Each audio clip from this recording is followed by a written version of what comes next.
दोस्तों, आज की वीडियो में हम बताएंगे कि सुभाष चंद्र बोस कैसे स्वतंत्रता संग्राम में भाग लिए और उन्होंने अपनी आईसीएस की नौकरी क्यों छोड़ दी। उस समय अंग्रेजी सरकार में आईसीएस की नौकरी नहीं करने का उन्होंने आखिरकार क्यों निर्णय लिया। और हम यह भी बताएंगे कि गांधी जी से उनका रिश्ता कैसे खराब हो गया। अंत के वर्षों में कांग्रेस पार्टी से उनका रिश्ता क्यों खराब होता गया। आज की वीडियो में हम इसी टॉपिक पे बात करेंगे। दरअसल 22 अप्रैल 1921 को भारत के सचिव E.S. मॉन्टेग्यू को आईसीएस से त्याग पत्र देने का वह पत्र लिखते हैं और सुभाष चंद्र बोस एक पत्र देशबंधु के नाम से मशहूर चित्तरंजन दास को भी लिखते हैं। जब इस पत्र के बारे में उनकी मां प्रभावती को पता चलता है तो पिता और परिवार के लोग उन्हें कुछ भी नहीं कहे। उन्हें अपने बेटे के इस फैसले पर गर्व था।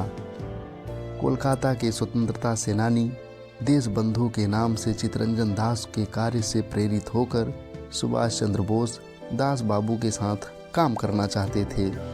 इंग्लैंड से उन्होंने दास बाबू को खत लिखकर उनके साथ काम करने की इच्छा प्रकट की।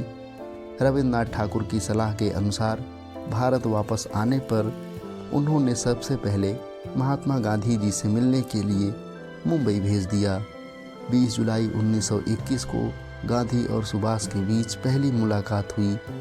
गांधी जी ने उन्हें कोलकाता जाकर दास बाबू के साथ काम करने की सलाह दी। इसके बाद सुभाष चंद्र बोस कोलकाता आकर दास बाबू से मिलते हैं। उन दिनों गांधी ने अंग्रेज सरकार के खिलाफ असहयोग आंदोलन चला रखा था, जो जलियांवाला बाग हत्याकांड के विरोध में चल रहा था। दास बाबू इस आंदोलन का नेतृत्व बंगाल में कर रहे थे।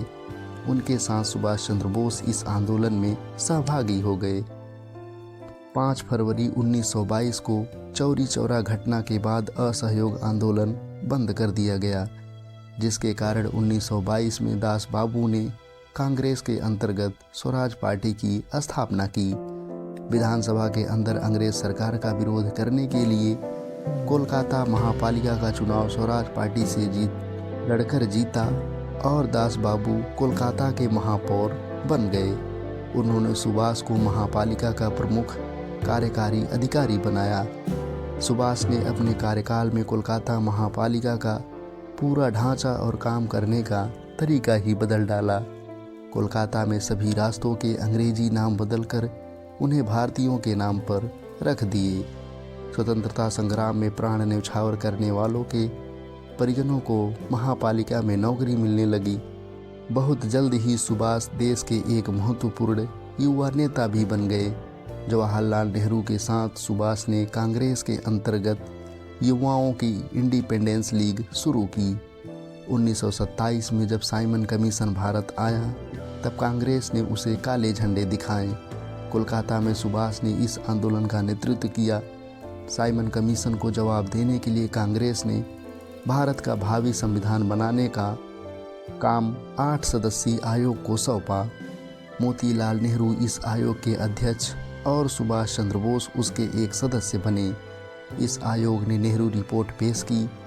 1928 में कांग्रेस का वार्षिक अधिवेशन मोतीलाल नेहरू की अध्यक्षता में कोलकाता में होता है। इस अधिवेशन में सुभाष ने खाकी गणवेश धारण करके मोतीलाल नेहरू को सैन्य तरीके से सलामी दी।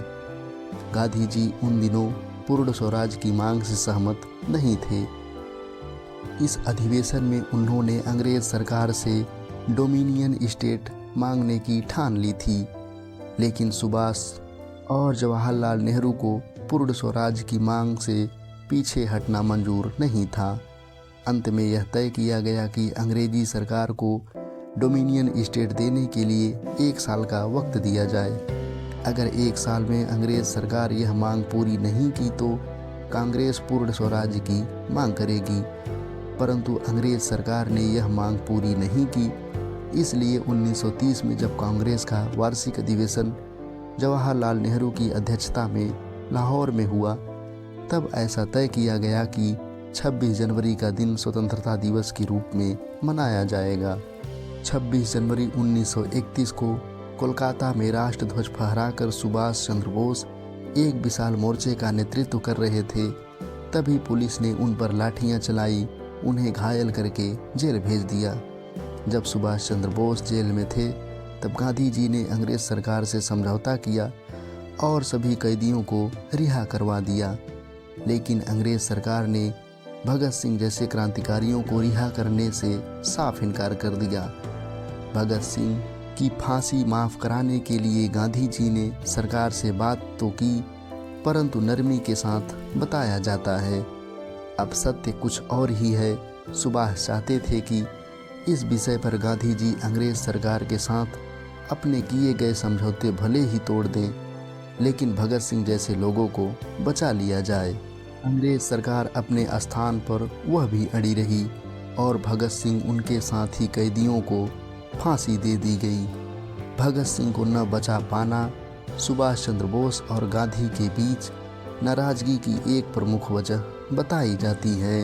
वर्ष 1939 में सुभाष चंद्र बोस ने गांधी जी समर्थित पट्टाभी सीतारमैया को हराकर कांग्रेस पार्टी का अध्यक्ष चुनाव जीता, लेकिन गांधी जी के असहयोग के कारण उन्होंने और गांधी जी की असंतुष्टि के कारण कांग्रेस अध्यक्ष पद से इस्तीफा दे दिया। गांधी जी और सुभाष चंद्र बोस के बीच नाराजगी की एक वजह ये भी है। दोस्तों, आज का वीडियो हमारा कैसा लगा? अच्छा लगा हो तो कमेंट में ज़रूर बताएं। चैनल को सब्सक्राइब करें। धन्यवाद।